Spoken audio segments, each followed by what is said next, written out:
Azərbaycanda bir sıra dərman vasitələri üzrə qiymətlər müəyyənləşdirilib. Qlobalaz xəbər verir ki, bu barədə qərar Tarif Şurasının bugünkü iclasında qəbul edilib. Vətəndaş mövqeyimlə Rayət İmam Əliyev. Ordubad rayonunda kənd məktəbində müəllim işlədiyim dövrlərdə kəndimizdə bir sahə müvəkkili var idi. Uçaskova Elman deyərdilər. Kənddə hamı ondan yan gəzərdi. Ciddiliyinə görə yox, ciddi adam olmadığına görə. Qırsaqqız adam idi. Salam verməyin bəs idi. Tez yanlayardı adamı.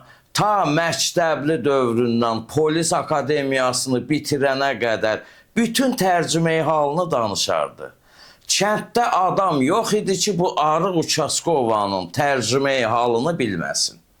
Yaxa qurtarmaq üçün də məcbur olurdun ki, deyəsən evə gedirəm, düşüb yanınca evinizə qədər gələrdi. Qısacası, sırtıq biri idi. Elə ki, sizin evdə qarnını doyurdu, durub gedərdi. Bakıdan qonaq gələn həmkəndlərimizin günü lap qara idi.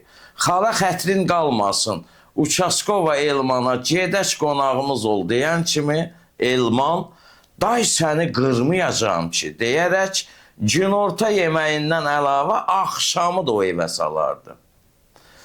Bir təqdirə layiq söz deyəndə də sinəsini qabağa verib lovğa əda ilə əbəs yerə 6 il polis akademiyasında oxumamışam ki, deyirdi. Həmişə kəndin qabağındakı çayxanada oturardı.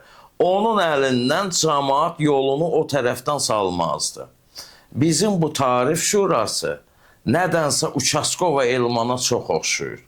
Ha yalvarırsan, ha üz döndərsən ki, əl çəkin bu qiymət artımından. Əl çəkmirlər. Əksinə, qiymət get-gedə artmağa başlayır.